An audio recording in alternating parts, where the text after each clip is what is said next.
And welcome back to another episode of the On the Sideline podcast with Jackson and Kyle. I am Jackson, and I'm joined here, as always, by the man who would never leave the Lightning for 4 years, $8 million. Kyle, how are you doing? Doing good. I was hoping the Bruins would get him, honestly. That just couldn't have happened. That just I'm at least glad I went to Nashville. Now, it's tough too being the Lightning, where it's like, okay, I still want him to go to one of the teams I hate, and that's like half the league. So I'm glad it still managed to be one of the other teams. Yeah, I don't know. We needed a first line center pretty badly, and I was thinking that that could be a chance, but ended up we went with Lindholm, so I guess that'll be okay too. Yeah, I don't know. Again, I'm not sure if first line center is what he's doing now. I think we're like us Lightning fans are into I think we're in the stage to break up where you're like you're talking about like, oh, his defense wasn't that good. I'm not sure first line center. I'm not sure he's more of a power play guy at this point, as though we weren't just like talking him up like as like a great player like a month ago. I mean, he's definitely not what he like was at his best. Don't get me wrong, but we are playing Pavel Zacha as our first line center. Like he would be our first line center. Gotcha. Yeah, understood. Well, don't worry, everyone who has already clicked off. Those of you who are just about to hit that exit out button, no more hockey talk. We are here to discuss the AFC West. Consistently one of our most viewed shows, usually due to one particular fan base. We already have someone in the chat waiting for that Raider hate. Yeah, Kyle, obviously Raiders Nation always gets very excited this time of year. I love Raiders Nation, big fan of Raiders fans on this podcast. And I don't know, I think to set the stage for this division, obviously it's been the Chiefs division for like a decade at this point. It's been, they've been, even before Mahomes got there, they were winning it pretty consistently. I think the question that we're going to go through with teams 4 through 2 is there a contender to Kansas City? Probably not, but we're going to talk about them anyway. Who could maybe be that contender? I think that 2 through 4 could be competitive. And I think those teams, I don't think they can look at it as like, can we beat Kansas City? Although every one of these teams, it seems like the last few years has at least thrown like a stinker at Kansas City, right? Like they've caused some problems. Denver famously last season, amidst all of that, beat Kansas City. The Raiders have given us some great games against the Chiefs, the Chargers too. They've all managed to give KC trouble. I just think when it comes to the overall record wins and losses, it's not going to happen. That being said, I wouldn't be surprised if a couple of these teams are competing for the 7th seed and surprise us a little bit. I don't think all 3 are. I think there's definitely a number 4 for me. But I could see a couple of these teams making some noise and surprising us. Yeah. There's always reason for optimism for every team. There's plenty of intrigue with these other teams. And I think the Chiefs, even though they won the Super Bowl and probably got better, I still think that they are human, and we'll talk about that as well. Kyle, I forgot to do this last show, so I'm going to do it here. I put up the community notes poll for this for the divisions. I did it for both this show and for last show. So just to, I figured I'll give the results of the poll now for the AFC North. Do you have any guesses? I would imagine the Chiefs are pretty high. But no, I'm saying for last week for the AFC North. Oh, AFC North, my bad. I'm going to go with the Ravens. Yeah, Ravens had 57%. Bengals 25%. So a lot of people still, I think with the Burrow thing, Browns weirdly just 7%. That was 4th. 11% Steelers. Again, Steelers, another fan base that shows out. Yeah, that's true. So, I guess those numbers don't surprise me too much. I guess in theory, like, I don't think the gap to the Ravens of the Bengals is that big, but like, I do think the Ravens should be favored right now. So I get it. Well, let's just get into this week, Kyle. So again, for those of you who are new here, the way we do this is Kyle goes through his list. First, he's going to give us where the division ranks, and then he's going to tell us go 4 through 1, and Kyle's order backwards is how we will go through and talk about each of these teams. And then I will kind of go position group by position group and give our thoughts. So Kyle, first, where do you have this division ranked? I have this as 6th best division in football. I said there's a chance that one of these teams could compete for the 7th seed that are 2 and 3, but I think it's still more likely a one division team playoff division. And yeah, I mean, I think there's a lot of transition going on in this division specifically, besides Kansas City Chiefs, obviously. So yeah, I just think that weighs it down heavily. So I just don't think it's a very strong division. That being said, it has the Chiefs, so that boosts it up a little bit. It's not the worst. Yeah, it's Chiefs doing a lot of heavy lifting there. Really, the one kid in the project doing all the work. It seems like. Kyle, who do you have finishing fourth in this division, and why is it the Denver Broncos? Yeah, I don't think I've made my disdain, subtle this offseason. I haven't been very impressed with the moves. I know that. I mean, in the end, there's not much that you really could do. If you're making the decision to move on from Russell Wilson, you're paying a lot of money to a guy to not play in your football team. And what happens when you do that? You don't have a lot of money to spend everywhere else. And so you look through this team, and it's just not a very good team. It's just not. It's not a strong roster. They traded Jerry Jeudy, which, might have been the right decision in the end because the contract was a little high, I think, for what he deserved, but it's not very strong offensively. It's not very strong defensively.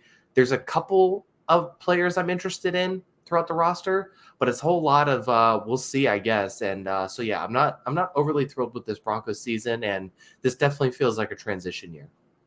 Yeah, definitely feels like a transition year. We always sort of start off talking about the two most important players in the organization, or two most important people in the organization, which is usually the head coach and the quarterback, which you could argue the owner or the GM, but those are the guys we talk about. Bo Nix, who, you are as big of a Bo Nix hater as there is. You're just not a fan. I'm also lower on Bo Nix than I think the consensus, but not quite as much as you are. I do get all your concerns. I do think there is things to like about him, and I do think it's possible we could see some of what Russell Wilson did last year. And who knows? I mean, maybe he can come in and just that could be his upside as a solid, okay player. At least I think that. And Sean Payton is someone who we have seen have greatness. And even last year, there was a point where he was like, I feel like kind of briefly put in the coach of the year discussion before things went off the rails towards the end when they did have that second half turnaround. So there's things to like. I'm trying to remember exactly where I put Sean Payton in my head coach rankings, but I think I might have been higher on him. I feel like right now that I'm going to give him a tier 3, and I still go with tier 5 quarterback play. I have to see it for Bo Nix until I can believe it. Yeah, I mean, this is mainly even we judge rookies on a very harsh scale. Right. Mm-hmm. Like we are we wait to see the rookies. They're usually towards the bottom of our rankings as it is. And I wasn't a Bo Nix fan as it was. So we'll see. But yeah, him and Jarrett Stidham or Zach Wilson do not invoke a bunch of confidence. I do like Sean Payton. Like, it feels like there's a very negative vibe around Sean Payton. And some of it is, self-induced with like the comments he's made and stuff like that. But that being said, like, a lot of people were giving him crap for like the Adam Gase stuff, and it's like, okay, everyone else crapping on Adam Gase doesn't get to all of a sudden say Sean Payton's and they're on there. But anyway, I just think that there was a lot of negative aura around him, and I still think he's a really good coach. And for what that team was to start last season to where they finished, and even beating the Chiefs in a game, stuff like that. Like, I just think that was a really good it was almost as impressive as Matt LaFleur's in-season turnaround with Sean Payton, and it's just his team didn't make the playoffs. Yeah, I agree. One issue with this team going into the 2024 season is going to be the receiving core. This is not to say that there's no pieces I like. Can we finally get some? I feel Cortland Sutton. We keep waiting for him to do that, like take that next step. I think he's probably still one of the better pieces of this roster. Can Tim Patrick finally stay healthy again? He's kind of your guy who I think ever since you fell in love with him, he's just gotten injured nonstop. I'm interested in what Troy Franklin can do. He is, he played well with Bo Nix. Again, a guy who I wasn't super high on, but then he fell really far in the draft. So again, there's some hope for there. Lil Jordan Humphrey, Marvin Mims did show flashes last year. There's not nobody, I don't know. Adam Troutman is the tight end. They could, Greg Dulcich. This is a tier 5 receiving core, though. I mean, like, I'm not saying there's nobody, but these are a lot of guys who you ideally like to come in as depth pieces, not be potential like starters. If you were looking for a Super Bowl team and like you had your like if you could build a Super Bowl team, you'd want all of these guys to basically be your number 3 receiver, right? Or a lower. Yeah, Um, even 3 feels. I mean, like Cortland Sutton's would be a good. I mean, his skill set doesn't really fit a 3, but like he would work. But everyone else, I think like you could say, okay, I guess that's our 3. yeah, it's just a weird spot. Like, I mean, I think we have enough of a sample size now. Cortland Sutton, I know he had 10 touchdowns last year, so that was a good number, but like he just hasn't been the same since the injury. 2019, he was 15 yards per catch, 6 touchdowns, 1,100 yards. And since then, like his yards per reception is way down. He did get the touchdowns last year, like I said, but I also think that was a lot of like not having the targets, and he also fumbled the ball 3 times last year. So I just think there's a lot of like it hasn't been the same for him since that, and he hasn't really found that groove. I kind of like Josh Reynolds. He's always a guy that makes like some like ridiculous catches, but then he'll also have like 3 or 4 no-show weeks in a row. So it's just like those kind of guys, it's just not a sustainable group. And, like you said, maybe someone like Mims takes a step forward or something like that, or maybe Sutton kind of regains that form and this looks a little bit better. But that's a lot of hypotheticals, I feel like, for this team. Yeah, I will say this for a tier 5 group, there is a lot of, well, this could work out. Yeah, I think so. I just don't know, like, what exactly is working out for this. I'll paint the narrative of all, we'll do the game we sometimes play of like best case, and if you're a diehard fan of the Broncos, what's your way you're talking yourself into it? I think it's the Troy Franklin comes in and is a legitimate deep threat right away. And I think that Josh Reynolds comes in and is a solid piece. And you have Cortland Sutton who can do some things, and Marvin Mims who can do some things. And it's like the 4 of these guys are all able to just play solid football. And, maybe even Tim Patrick comes back and plays well. And you just get a lot of guys who can, win one-on-one matchups. And maybe you're not beating the number 1 corners, but you don't need everyone to get open on one play. You just need one person to. Yeah. I mean, it's a possibility, but as we just talked about with it, you're also getting a tier 5 quarterback play too, whether it is Stidham, Nix, or Wilson. So that also it's Nix, right? I think we can rule out the Zach Wilson starting the year. I mean, I would say it's Nix then Stidham is my prediction, but yeah, I don't think it's set in stone that Bo Nix is going to start day 1. I guess, but week 7 he's starting. Yeah, he's definitely starting this season. Yeah. Will the Broncos have a 1,000-yard receiver this season? I would say no. I would bet no. If there's someone I would have to choose, I would say Cortland Sutton has a chance, but I would bet no. Yeah, I think I'm with you there.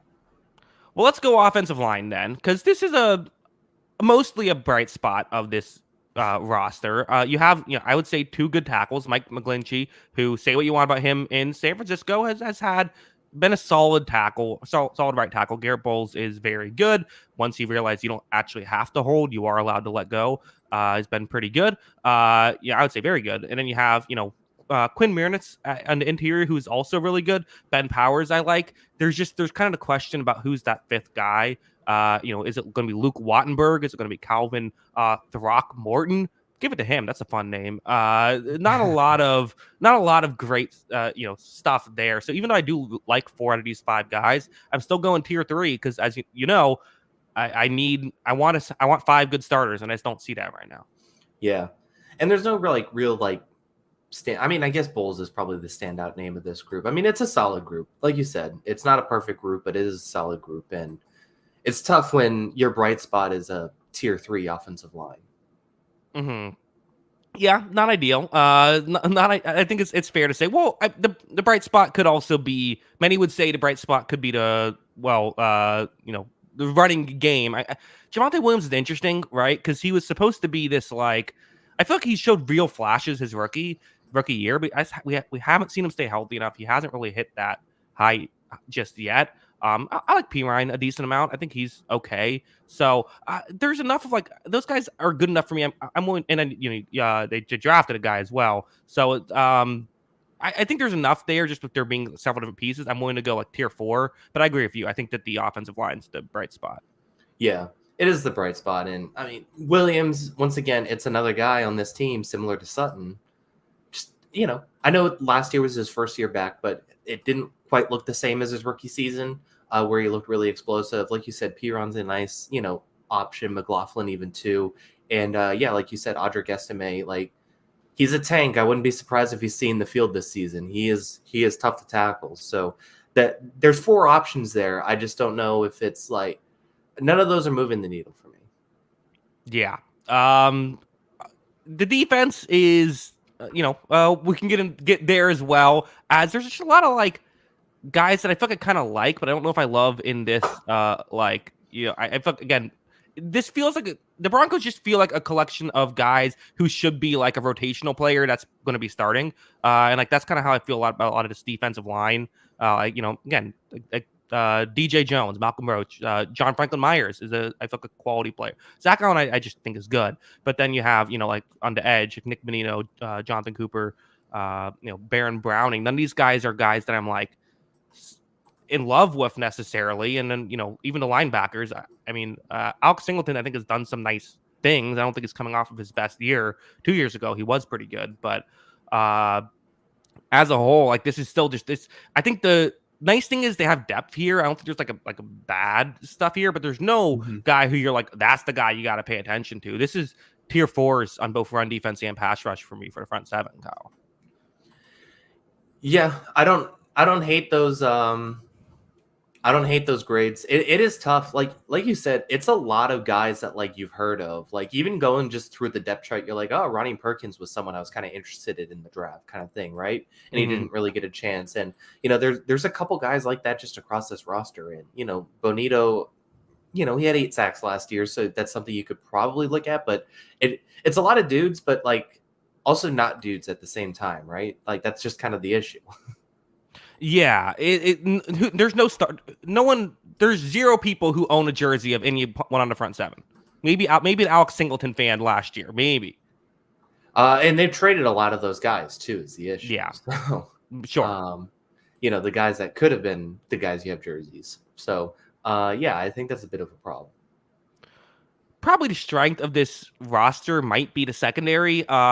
It's certainly one you can talk yourself into, right? Like Patrick Surtain had a very up and down year last year. You just have a lot of guys who I feel like have shown flashes, and I'm just like, if you reach your potential, this could be great. Jaquan McMillan is a guy who kind of came in last year and got some significant playing time as an undrafted free agent, and wasn't like consistently good, but did have his flashes, I thought, last year. So he's someone that I'm interested in. Levi Wallace is a guy who has his moments as well. For the safeties, you have Brandon Jones, you have PJ Locke, who is an interesting. I think another guy who's like, you've really shown flashes. Can you just put it together? I don't know, but it's a weird group. I don't know exactly how to where exactly to put them. I'm going tier 3 again, just because like I can see the upside here. It's just like, can it happen?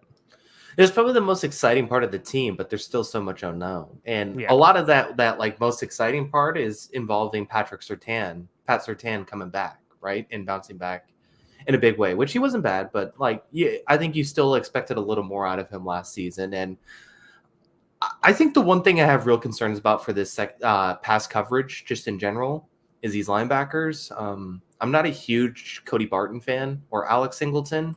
And I just... Not a huge Cody Barton fan. You're gonna get all the Barton heads after you.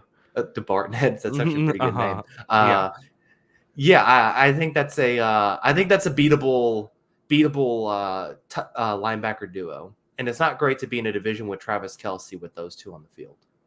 Probably not. Kyle, how many people do you think predicted the Broncos to win the AFC West in the poll? I hope like less than 10%. It was less than 10%. You're right there. 2% said the Broncos. Is that too high? That's 2% of some very passionate fans, I would assume, and I respect that. It's tough. I mean, this is, at minimum, the issue is at minimum you're going in as the 3rd best quarterback in the division for team, and that's already putting you with 2 hands behind your back, especially when the top 2 quarterbacks are that much better than everybody else. And then you go look at the rest of the roster. We didn't have anything else over a tier 3, and those are even fringe tier 3s. Yeah, I would say the offensive line was like a solid tier three. Like, Okay, yeah. I said offensive line and the coverage. Coverage is like fluky. But yeah, I get where we don't have to just we got to give them at least their due a little bit. Kyle, okay, their O line's a solid tier 3, not a fringe tier 3. Okay, yeah, they can have that. That's fine. Yeah. I'm going 3-14 for this team. I just don't Yeah. think there's a lot of talent here. I think this team could contend for the number 1 overall pick. Yeah, I think that there's a good chance they are the number 1 overall pick, honestly. Mm-hmm. So, yeah, I mean, it's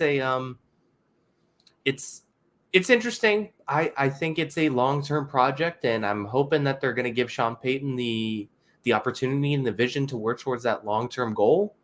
But it's looking really long-term right now, man. But we've seen it before, as in like the Texans last season. Things can change in a hurry if you actually hit on some things. If Bo Nix is good next season, then all of a sudden this looks a lot better than what it looks like right now, and we'll look like idiots. So yeah, absolutely, that can change. No, I was just gonna say that can change. And yeah, I mean, we talked about like, hey, receiving core and quarterback is possible. Like the coverage is boom or bust. I mean, those are things that if you hit on, that completely changes the dynamic of a team. But it's just, again, you can say that about basically every team. So that's why I have them there. Do you want to move on to team number 3? Yeah, let's do it. So it's pretty interesting that I looked at the odds prior just because I wanted to get a better gauge for it, and the gap between 2 and 3 on the odds board is really significant, and I was pretty surprised by that because I have these two teams pretty close. And I went back and forth on it, and eventually I settled on the Los Angeles Chargers for 3rd. And usually when it's close, I lean on the quarterback, but I'm basing the rest of the depth chart on this. I think this is also a long-term project. They just happen to have the quarterback, which is the first step of that long-term project. And I just feel like there's so many players on this team that are unknown or didn't play well last season, and we're just betting on Jim Harbaugh to fix it. And maybe he does. Maybe he does. He is a really good coach, and I respect him a lot. And obviously, coming off a national championship, his NFL resume also speaks for itself. He is a fantastic coach, I think, and I thought that was a home run hire. But I just feel like expecting him then to all of a sudden fix Quentin Johnson and Zion Johnson and some of these missed draft picks, some of these overpaid players, all this kind of stuff. I think that's a little too much to just say like, oh, yeah, he's going to fix it. I think there's too many holes in this roster. I think there's too many problems. And I think this is a transitional year for the Chargers still.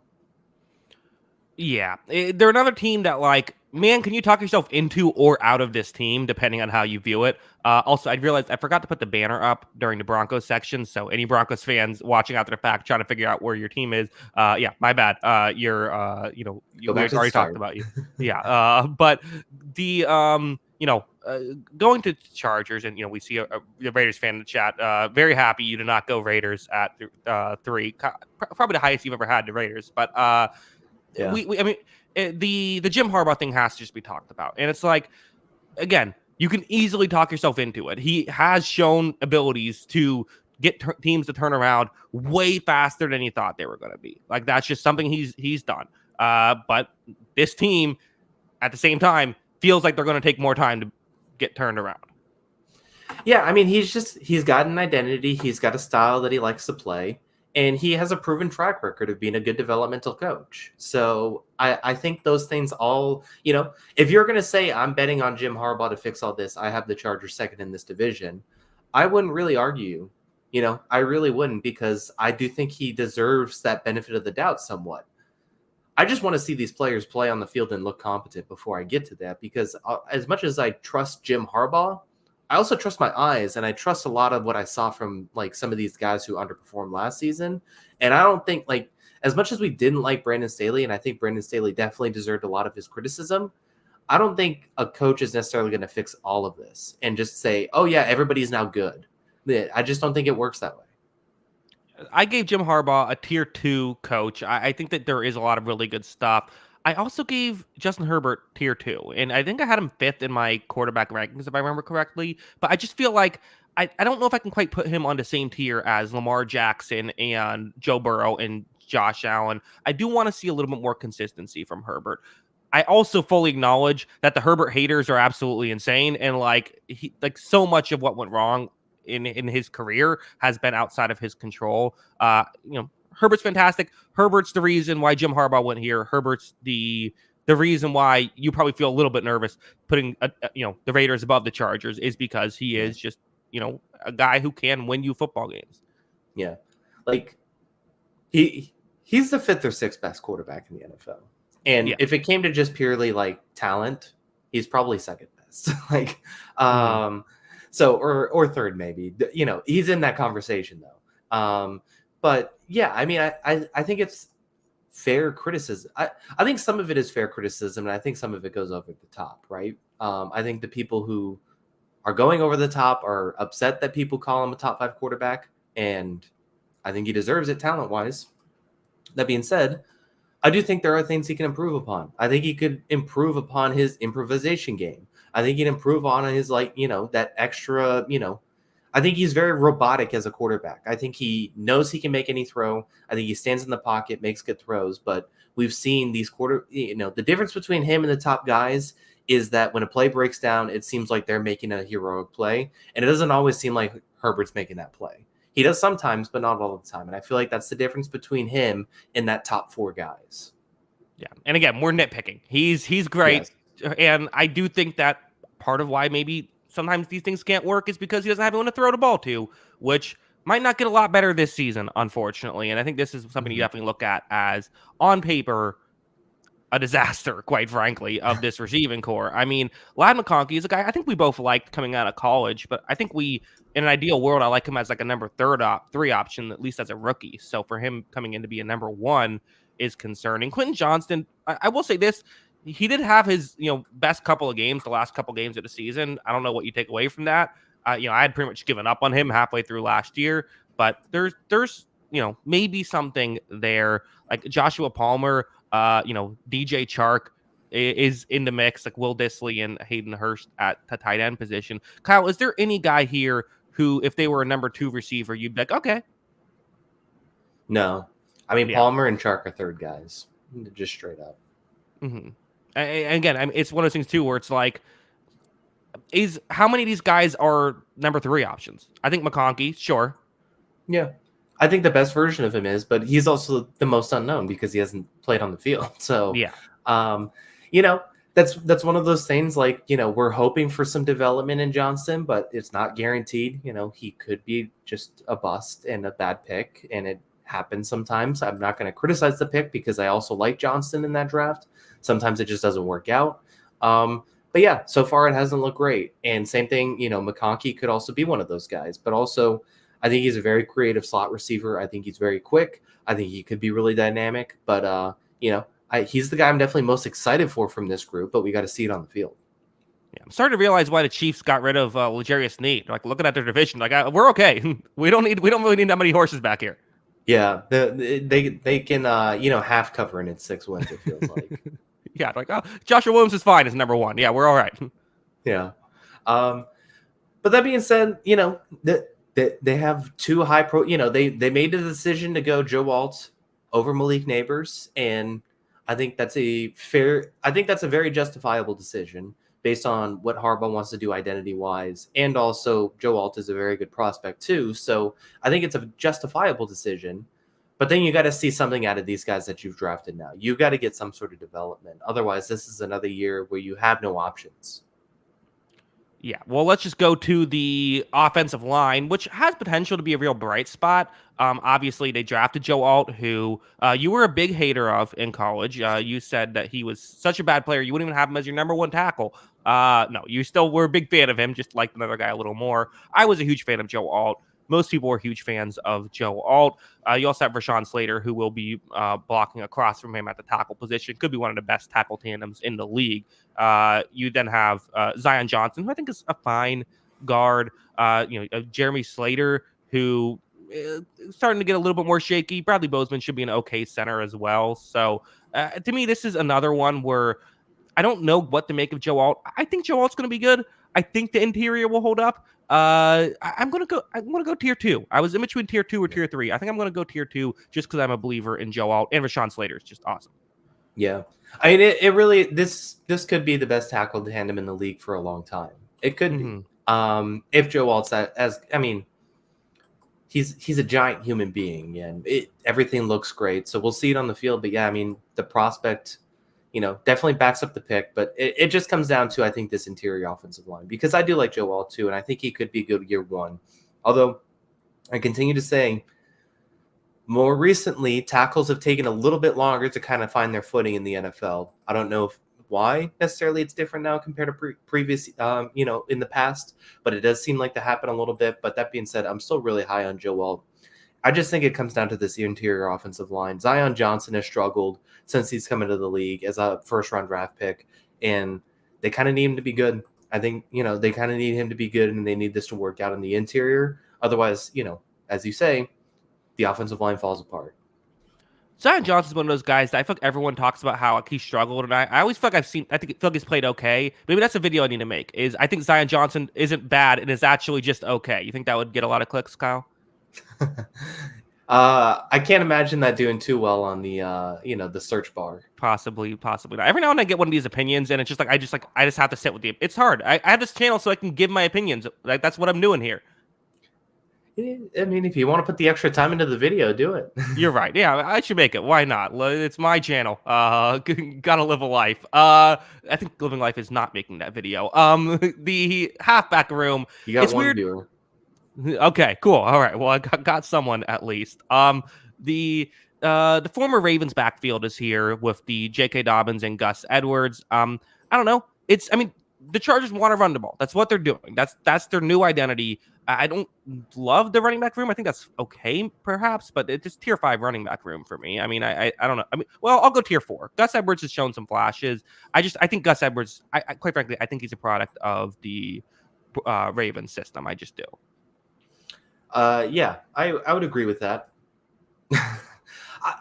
I'm still. I will never sell my J.K. Dobbins stock. I just watched that guy way too much. I'm so blinded by my college evaluation. Like I just saw that guy dominate too much in college to be like, oh yeah, he's just good when okay when healthy as a running back in the NFL. I just refuse to believe it. I think he's going to have a big year. This would be my most optimistic thing I am about the Chargers. I think J.K. Dobbins is due for a bounce back season. I think he's going to have a good year. And yeah, I think it's an interesting player there. Okay, well, good to see that you're so high on the Chargers backfield. I'm not giving up on J.K. Dobbins. J.K. Dobbins, if you have one fan left in this world, it's me. Don't worry about it. I think that might be the case. I mean, that's cool. I'm okay with it. I won't leave. I'm not selling my stock.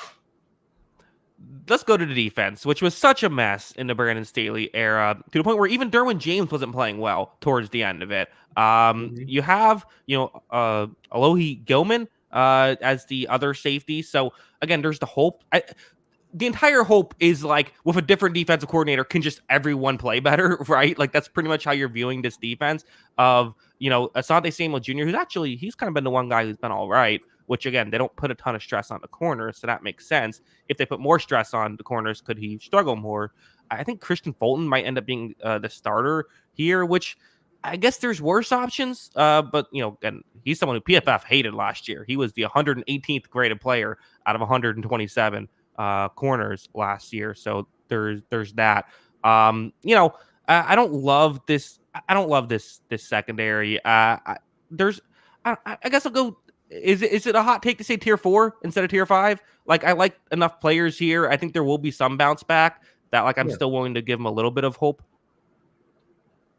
Yeah, I mean, there definitely is a chance it bounces back. Samuel Jr. has been very good, pretty good.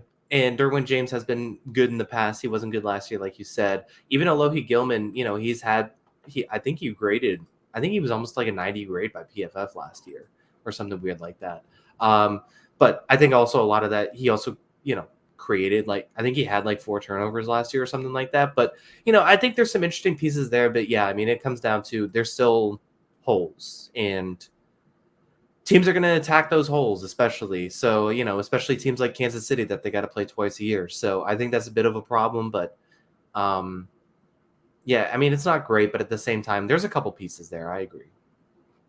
And then for the front seven, run defense is a bunch of guys who you might have like heard of, but not like people you're that aware of, like Puna Ford, Morgan Fox, Otto Abagana, perhaps is how you say his name. They did draft Junior Colson as a linebacker, who has some potential. Have Denzel Perryman, and again, in an ideal world, Derwin James can help out in the run defense.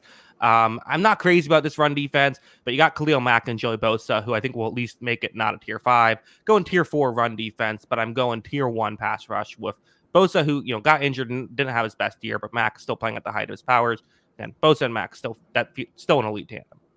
Yeah, and I wouldn't be surprised if the front seven gets better against the run, and that's kind of like one of the Jim Harbaugh's things, right? Is being good in front. So bringing in a guy like Colson too, he knows his defense, right? So I think that's something that could go a long way. And yeah, I mean, it comes down to the pass rush duo, because that's going to make everything a lot better. Like Bosa and Mack being on the field is going to make the secondary better, because those guys are really good. So it just comes down to those guys being on the field, being healthy, and being able to play. Yeah. So as a whole, with the Chargers, there's holes in this roster. There are. I don't love this receiving core at all. I think that the defense has some pretty massive issues, and there is, I think, just some hope if you're a Chargers fan that these things are just going to fix themselves, which does kind of happen sometimes, right? Where you get like this, like the Vikings last year, their defense with like Brian Flores, where it's like it just kind of like fixes itself with a good coach like coming in, and like all of a sudden these, it's not even like the players are that much better. It's just like it's working now. I can't bank too much on that. I'm going to go 7-10 for the Chargers. I don't think there'll be a disaster, but I don't see this team as a playoff contender as of right now. Yeah, I think there's a chance they could be pretty good, but yeah, I mean, it all comes down to like, can they make some jumps on the roster? Just individual players get a little bit better, and I think that's even the goal for this season. Like, if like Quentin Johnson at least looks like he could be an NFL player, and a couple of these other guys too, like that really just, I think, would go a long way to kind of boosting the morale of this team. Because that's really, I don't think there's realistic expectations for a Super Bowl, and I don't think there's realistic expectations for, maybe like, a good playoff team. I think that, if Herbert's able to play lights out and stay healthy, and the defense is able to show some progression, and Johnson and some of those other guys look good, then all of a sudden you feel pretty good about it. Yeah. I'm going to have to put someone in the chat and time out for a minute. Everyone, let's try to keep it more cordial here. I think I hit timeout. Did I hit ban? Well, if I ban you, I'm sorry. I meant to hit you and put you in timeout. Oh, well. Not sure that right next to each other. I've done this before where I try to put someone in timeout. I hope it just means like temporary ban, not permanently banned. Sorry if I permanently banned you. Yeah, just don't be a jerk. It's fine.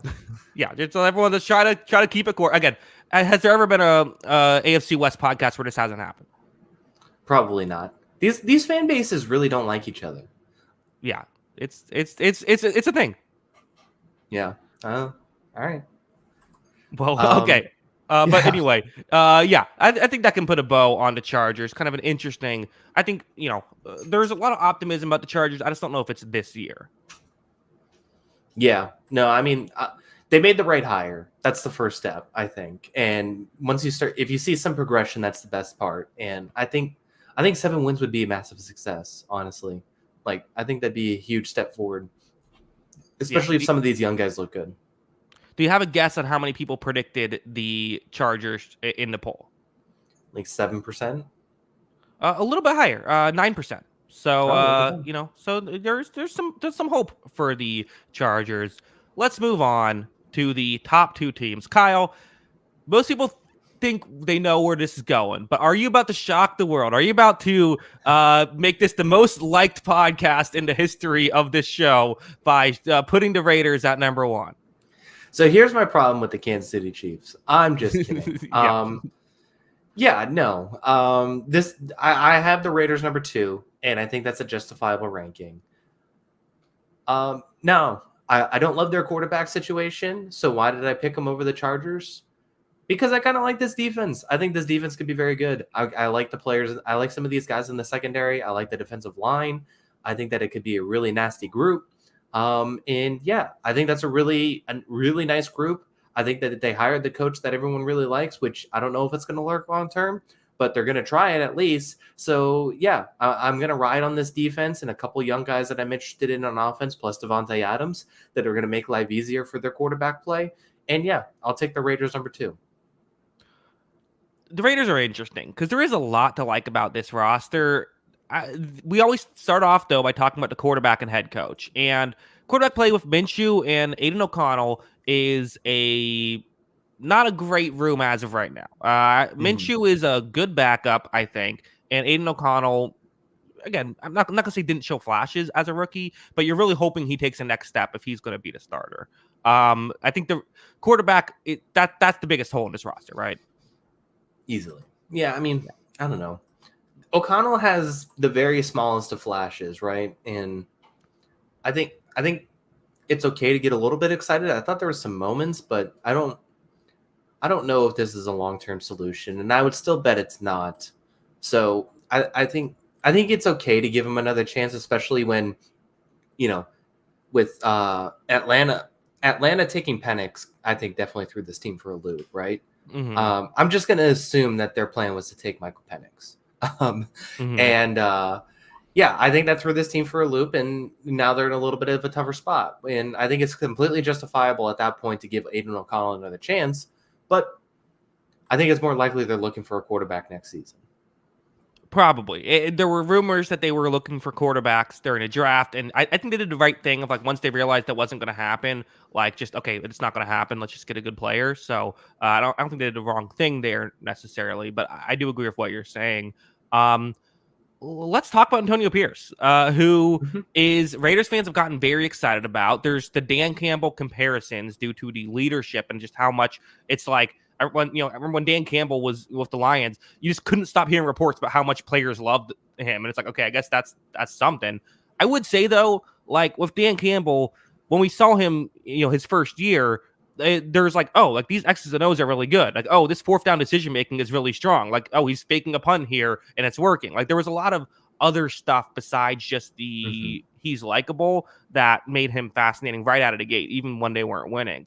I haven't seen that from Antonio Pierce. In fact, he had some rough moments last year, some rough game management moments last year now by Antonio Pierce. So what's going to happen this year?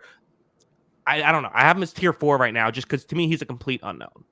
Yeah, it's still too much of a wild card. I don't know how much you can judge the interim stuff. And I mean, I agree with you. I'm a big Dan Campbell fan, but a lot of it is down to, and we said this a lot about head coaches when we do our head coach rankings, who you hire is also really important. If you are the X's and O's guy, you have to have kind of the raw guys in your assistant staff. You have to have the coaches that people will like, their players will like.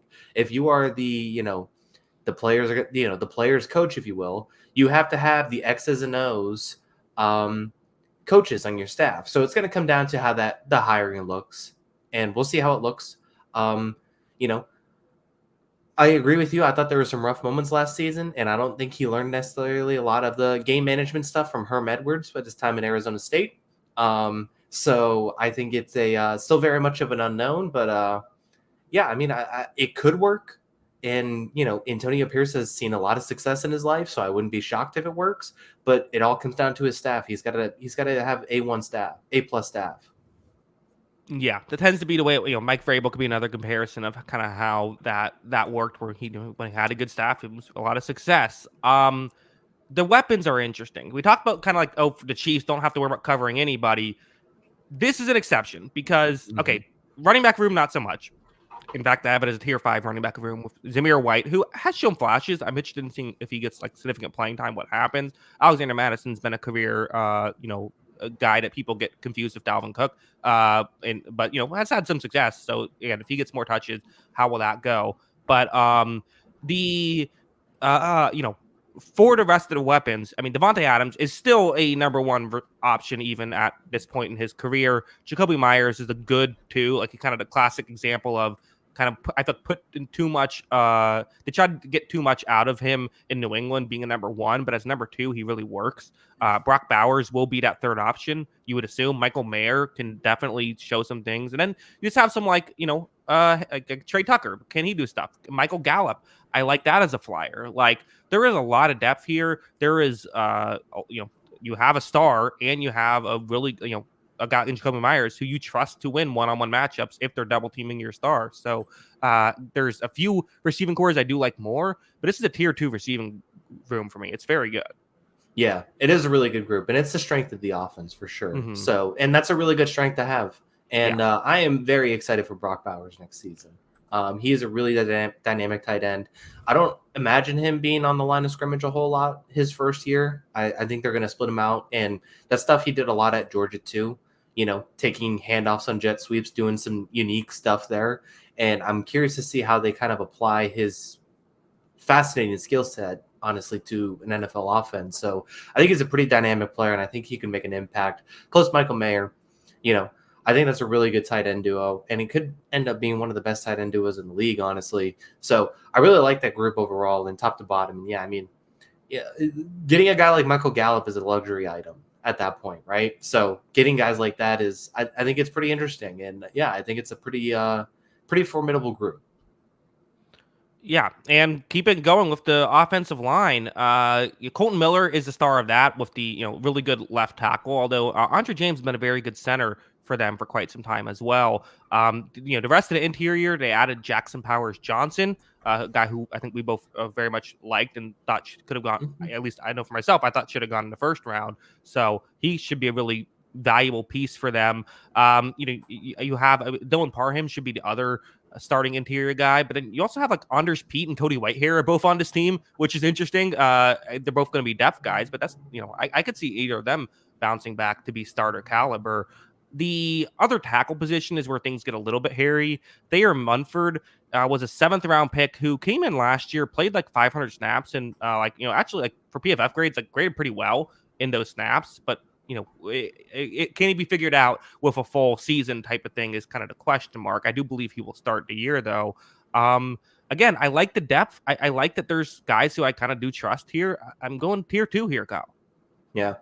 I mean, if Jackson Powers Johnson hits and Munford has a bounce back or another good season, and obviously Colton Miller, I mean, this could quickly become like a tier, high tier 2 offensive line, right? Or maybe even higher. Like, I mean, it could hit that level if everything works out. So, I think it's a really strong group, and I think it's really,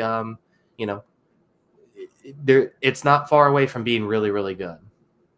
Yeah. So again, people were kind of excited last year about could Jimmy Garoppolo make this team work? And, that kind of didn't work out. But there's plenty of good stuff on this offense.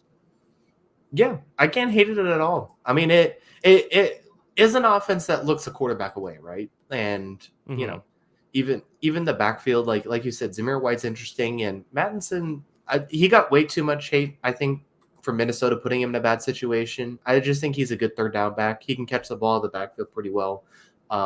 So I think that there is some options there, and I think it's a pretty strong group outside of the one spot. Moving over to defense, which was, surprisingly a strength of this team at times last year. They have a lot of players that I like on the secondary. Like Jack Jones, if we get more playing time, I'm interested in seeing, can he, have another, I mean, quite frankly, he's always played well, right? That's not really been his issue. So I expect him to come in and play well. Nate Hobbs has been a pretty consistently good slot corner for them. And you have Marcus Epps and Trevon Moehrig, who are 2 safeties that you trust. I do have some concerns about the other outside corner spot. Looks like Jacorian Bennett is going to be the guy who we're expecting to come in and step in. He was a 4th round pick who played 300 snaps last year and looked like a 4th round pick. So I don't know how much that's a concern. It just is. And because of that, secondary matters about depth so much. I think they need someone to step up if this secondary is going to work. So because of that reason, I am still putting this as a tier 4 coverage unit, even though I like most of the pieces. Yeah. Defense is a weak link sport, man. If one thing is weaker than the rest, the building falls, if you will. So yeah, I think it's a question there at the number 2 corner spot. And if it works out, this will be a very good defense. If it doesn't work out, it's going to be rough at times because that's going to get targeted by a lot of NFL offenses. Yeah. And then for the front seven, the big addition was Christian Wilkins, who's been kind of a star interior defensive lineman for them. It should really help them out there. Obviously, you have Max Crosby, who is the superstar that they have on that roster, and then you just like John Jenkins, Malcolm Kuntz, could be some other starters there. Tyree Wilson is still hanging around at the edge position. Raiders fans again are convinced he's already good. I want to see a little bit more, to be honest. Not in love with this linebacking room. Robert Spillane is again, he's one of those guys that PFF was a big fan of last season. So I didn't do a deep dive on his game, but there's at least optimism there. I guess Divine Diablo is going to start for them. So again, it's not loaded. You have John Jenkins, you have Austin Butler for depth here.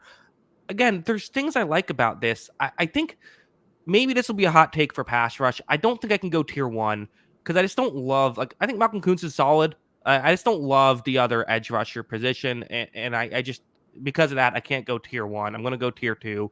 I think Wilkins will help out, though. He's their second pass rusher. He's just on the inside. Run defense, I'm going to go tier 3 just because I would like them to have another linebacker as well. Yeah, they're a little thin at that group for sure. I mean, they look thin in secondary and linebacker, but Austin Butler, I did like him in the bike riders. Okay, yeah, there you go. Yeah. No, I mean it's a good group, and I think they're going to be very dynamic rushing the passer now that Max Crosby has a tandem there, and I think that's going to be very interesting. So yeah, I'm fascinated to watch those two on the defensive line. What Oscar nominated actor would be best in a football game? I guess The Rock, or The Rock's not Oscar nominated. Oh, definitely. Let's see. Who has none of them, right? The answer is none of them because they're all like drama. Like any like spot in an NFL game? Sure. Let's see. I don't even know. You got to pick one at least. But I don't know enough not Oscar nominated actors. I think they're all like drama kids. I don't think anyone would do it. You don't think any of them could be like a good athlete? I don't know. Like, could Sam Jackson in his heyday do it? Yeah, I don't think so. I think they're all drama kids. Denzel played like basketball. Okay, yeah, Denzel. Yeah, there you go. Denzel's a good one. Yeah, someone put them in the chat. Okay, we got our answer. Yeah, I wouldn't be surprised if like Mahershala Ali is like sick. Maybe. We did just list like every black nominated Oscars guy, so maybe that says something about us. But yeah. Maybe we should move on. Maybe we should. Let's move on. Kyle, there's a lot to like about this Raiders team. I don't know if I'm in love with everything in this roster, and I still think there's big holes. Like the quarterback play is kind of my biggest concern. I do think this is a solid roster, but due to the quarterback concerns, I'm going 8 and 9 here. Yeah, I think it's fair. I think this is a team that could compete for a playoff spot. I don't know if they necessarily get it. But yeah, I mean, it comes down to quarterback. They need an answer there, I think, and maybe O'Connell. If O'Connell does become that answer and he's like a tier 3 quarterback, then yeah, I would say this is a playoff team. Yeah, I agree. Kyle, what percentage do you think voted the Raiders to win the AFC West? It's going to be something higher than I think. Is it like 11% or something? Oh, got it right on the money, 11%. Yeah, that's funny. Mm-hmm. Yeah, second highest in the poll, the Raiders. But let's go to who had 78%, the Kansas City Chiefs, the overwhelming favorite to win their division. Kyle, why do you have the Chiefs still winning the division? I think I know what the answer is going to be, but I'll ask you anyway. Yeah, they're the reigning Super Bowl champs, so they're going to get the benefit of the doubt. This is a very good defense, and most importantly, they have Patrick Mahomes, and everybody else in the league does not. So that is why the Kansas City Chiefs are my favorite to win the AFC West. Yeah, I mean, it goes without saying. Like this is the. But let's even forget about why are they going to win the AFC West. For them, the question is, are they going to win another Super Bowl? Are they going to repeat? That's all we're really interested in, and it all starts with the top two people in the organization, the head coach and quarterback. These are both tier 1s, and I think most people have these as both number ones, in the league. Everyone has Mahomes as number one. I went with Kyle Shanahan over Andy Reid. You can yell at me in the comments if you want, but Andy Reid is still, one of the best head coaches in football. It's just Mahomes is going to make this team a championship contender the whole time he's here and playing at this level. Yeah. Do you think Carson Wentz will rub off on Patrick Mahomes? Like, hey man, you got to take more risk with the ball. Don't be afraid to take some extra shots. Oh, you think? And then we'll get an even better Patrick Mahomes. Just more interceptions, more, that turnover worthy play rate's going to go way up this season. No, I don't think that. I think if Carson Wentz says, hey, maybe you should take that, I think he's immediately getting kicked out of the room. I think he's immediately getting sent to go get coffee or something. Yeah, that's probably fair. I mean, he's the best football player in the world. Carson Wentz? No. Patrick Mahomes is the best football player in the world. And, I still think this team has some issues that we're going to talk about here. I don't think it's a perfect situation, but it's a better situation than we saw last year, and they overcame it last year, and I think they could do it again this year. I've never, I think, experienced something like this before in sports where it's like, there's usually kind of two ways it goes. It's like the Chiefs after they won, not this most recent year, but the year prior. It's like, okay, well, now they're bringing most of the pieces back, so let's see if they can do it again. Or maybe they lost a few pieces, and it's like, well, that hurt them. Like when the Rams won the Super Bowl and then lost Von Miller and lost Darius Williams, and it's like, okay, what are can they overcome these losses? Like for the Chiefs, it's not that. It's like they won a Super Bowl and there were huge issues on their roster that are still did their attempts to fix their issues that still didn't prevent them from winning a Super Bowl. Like, can they win it now? This is a unique scenario. I think the one thing if you're going to say about the Chiefs is like every season is different. Just because they overcame the issues last season doesn't mean it's necessarily going to happen this season again. Yes, they galvanized themselves and went on a run in January and won the Super Bowl. But that was last year's Super Bowl. Just because they did it last year, it doesn't mean necessarily that, they could have just as easily lost the Ravens and Bills game in the playoffs. And that could easily, they could easily lose those games this year, even if they're a better team. They could outplay the Ravens and still lose that game or something like that. So, I think anything can happen in that regard. Yeah, and if the Bills did find a way to win that game, which it was a competitive game, like we're all sitting here thinking like, oh my God, like can the Chiefs get back to the top? Like we're not thinking about like, oh, they were so close last year, which maybe tells us how we should view some of the other teams that just barely lost to the Chiefs is like maybe be a bit more forgiving. But no, we won't do that. Let's have more fun and be more hot takey. The receiving core was a big part of last year's conversation. It ended up being okay. I think people kind of forget, like it wasn't a disaster the way people sometimes make it out to be, because you still had Travis Kelce and Rashee Rice, who once Rashee Rice became like a big part of their offense, like the second, kind of like the final quarter of the regular season and then the postseason, the receiving core was a lot better. Kelce is obviously, he played great in the playoffs. How many good years does he have left in him? It's a fair question, but they made some clear efforts to not let what happened last year happen again. They have gone out and added Hollywood Brown and Xavier Worthy. Neither one of these guys are household names necessarily, but they should be good depth pieces. So Rashee Rice could be suspended. In fact, probably will be suspended from what I understand to start this upcoming year, but I don't think it's going to be too long. I don't think it's going to be like, I'm not expecting him to be out for more than a month. So, and for the Chiefs, they're just warming up at that point in the season. So not too concerned about that. I don't hate this receiving core, Kyle. I'm going tier 3. Yeah, I mean, it's still good. It has Travis Kelce, and like you said, it was the first time since 2015 that he didn't have 1,000 yards in a season, which is a pretty ridiculous number. That being said, he did sit out the last game and ended up with 984 yards. So fair to say he could have got it if he wanted it. But yeah, I mean, he's still, a B Travis Kelce season is still probably the best tight end in football, and they still have that option. And I think that could be, I think he's still going to be kind of that level this next season. So it could drop off, but I'm not betting on it just yet. And yeah, I mean, I think there's a couple players here that are interesting. Like, I'm not the biggest, Marquise Brown fan, but I like him with Patrick Mahomes a lot more. Right. And like you say, when Rice comes back from whatever, the suspension could be, I think that he showed he could be pretty dynamic. I think Justin Watson made some big plays last season. Xavier Worthy, the guy they drafted, is a really fascinating player. You know, if you watch his highlight reel is going to make you like think he should have been a top 10 pick. But there are some lowlights, and he's a small, so I think there's some concern there. We'll see how it works. I guess my one question for this group is, do you think Travis Kelce going on a world tour is going to affect the play of the team this year?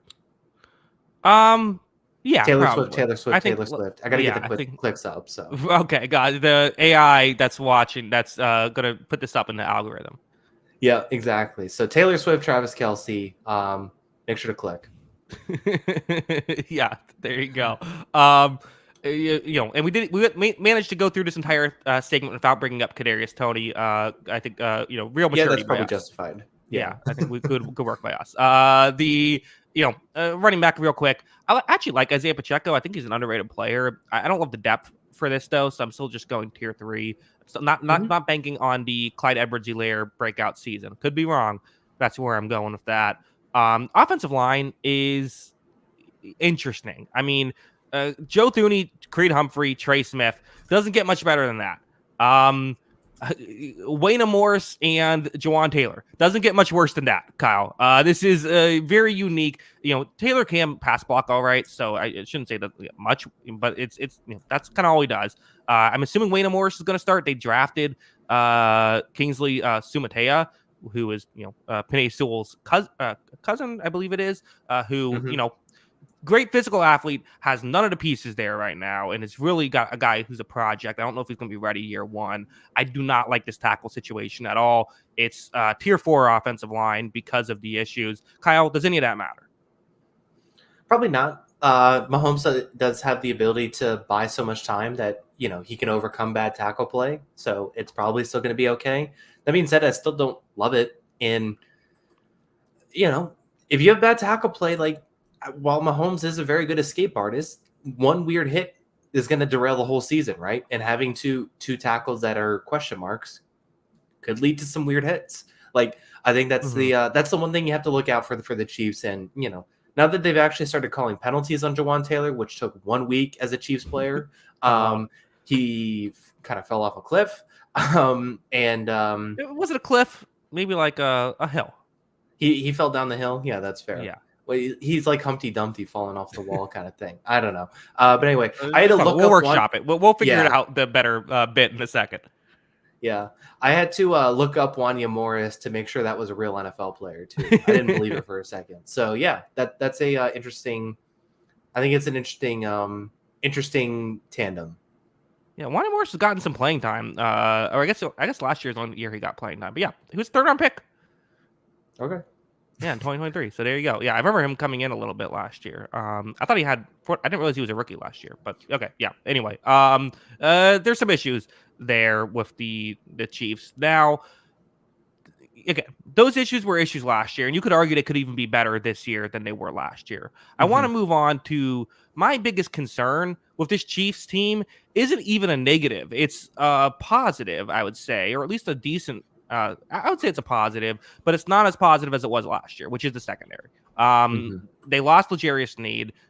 Joshua Williams and Jalen Watson have both been very good in their respective roles of kind of, being the number 2 outside corner or number 3, I guess number 4 corner, kind of alternating in that spot. They're now going to be asked to be both outside corners, and that means you get tougher matchups. Sneed took the toughest matchups. Trent McDuffie, who's awesome, is a slot guy. I'm assuming they're going to keep him in the slot. They might try him outside. In fact, I wouldn't be shocked if he gets more outside snaps this season. But still, I mean, you have Chamari Connor, Brian Cook, Justin Reed at the safeties. I like this. It's a tier 2 coverage unit for me, Kyle. But the question is, can this be the unit that just completely shuts down the top receiving cores like it was able to do last year? Yeah, it's a big question. This group is really athletic, though. Like, that's the thing that it has going for them, and that's what they've shown. But I do think the thing is, like you said, I think the top 5 is solid. I like Joshua Williams. I like Justin Reed. I like Brian Cook. I like Jalen Watson, Trent McDuffie, Chamari Connor. That's a really good group. And I think that's kind of what you say is like, okay, we asked for no weak links in the secondary. I don't really think there's a weak link amongst those 5, as long as those guys are able to take on bigger responsibility and still be okay.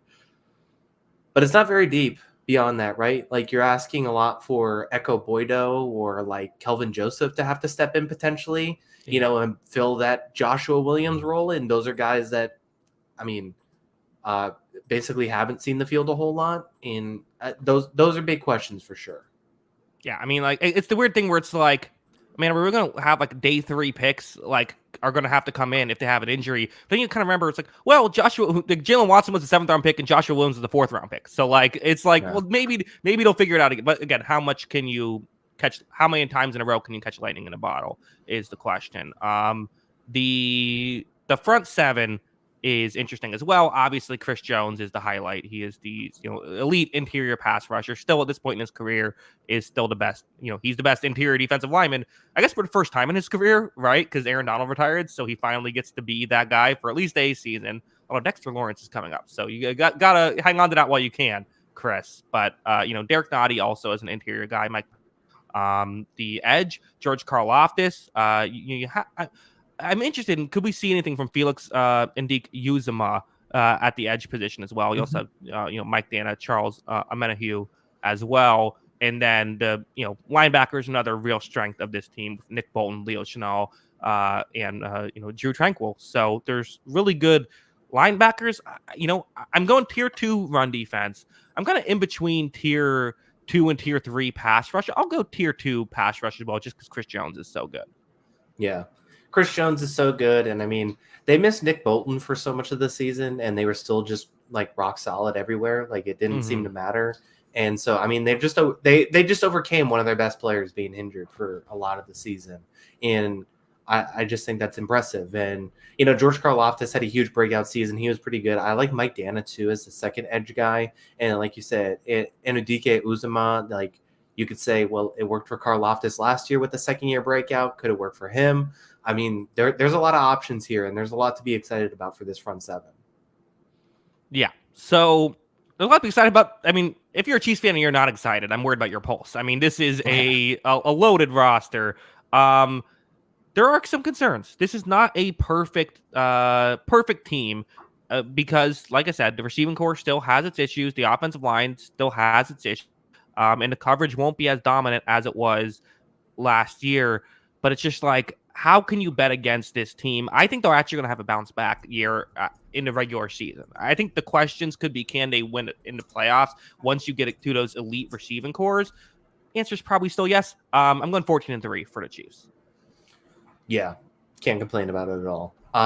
They're really good. They're really good. And I think, as we saw last year, like I think this team could rely a lot on their defense, and their defense is going to win a lot of games as long as that secondary holds up. And I mean, the one thing, like,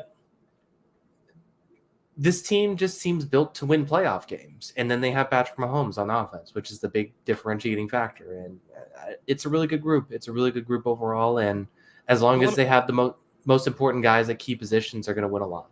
Let me just challenge you, though. Are they still built to win in the playoffs without Snead? Like that's a big part of it, right? Is they can shut down the elite. He can shut down Tyreek Hill, right?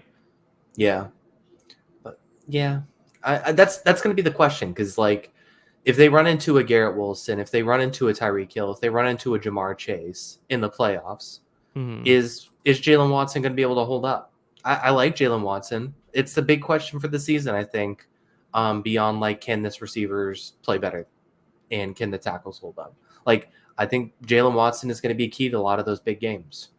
Right. Because, like, if, the question, because it's still going to be, like, their coverage is going to be good. It's just, like, I think that's, like, part of why they were able to win is they were able to, part of why those issues weren't issues in the Super Bowl. The Chiefs had, like, 6 points, like, late in the third quarter, right? Like, it wasn't until that muff punt that they were able to get a touchdown and then get the offense going. They scored 1 touchdown in regulation. In that Super Bowl, right? But the coverage was so good, it kept them in it. That's the biggest concern I have. But again, we're nitpicking one of the best teams in football. Kyle, I have a question. Why are you arguing with everyone in what's going on in the chat with you? I see earlier you were, I think, jokingly saying that Mahomes is overrated. Now I see McDuffie was a borderline top 5. What's going on? Oh, I just chiming in a little bit, having some fun. Okay. If they made a Chiefs shirt with this inevitable, but the E's are 3s, are you going to buy one? Yeah, sure. Yeah. If they win a third and then it's exactly like that with no capital on the I, yeah, I'll buy it. That's pretty gross. Respect to you, Ben, but I would buy that shirt just to like wipe my ass with it, honestly. I feel like that wouldn't be that comfortable or cost effective. Yeah, it's okay. I'll live with it. And then what do you do? You can't just flush it down the toilet, then it'll mess up the pipes. I'll burn it or something. I don't know. I'll figure it No, out. that seems so gross. That's disgusting. I said I'll figure it out, man. I think why not just throw it in the trash? Why go through the effort to burn it? I guess I'll just throw it out. That's fine. Okay, yeah, maybe that's the move. Kyle, let them know where they can find us on Twitter before we head out.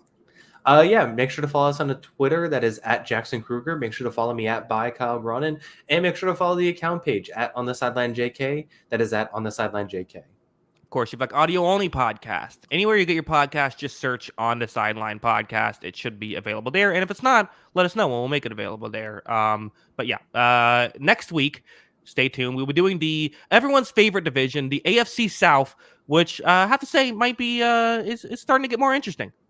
A little bit better. Yeah. Yeah, looking forward to it. And looking forward to it a little bit more, I would say. But yeah, it should be interesting. And back to Wednesday next week. Don't forget that. Yeah, and this is a good comment. McDuffie was a top 5 guy. Yeah, that's true. I've heard that. Yeah, streets are saying. Yeah. Okay. Kyle, any final thoughts before we head out? No, let's get out of here. All right. Again, thanks to everybody. We do appreciate it. We'll be back next week at the normal time on Wednesday, we promise. And Kyle, there's a section when we're going to be gone for 2 weeks, right? When is that coming up? I will be gone on July 24th and 31st. Okay, so we're still going to be good for next 2 weeks, and then we'll be taking. There will be a stretch where we take 2 weeks off at the end of July. So we'll remind you again when we get closer, but just let everyone be on the lookout for that now. But yeah, again, thanks to everybody. We do appreciate it. We will see you next Wednesday, and until then, have a good one. Peace.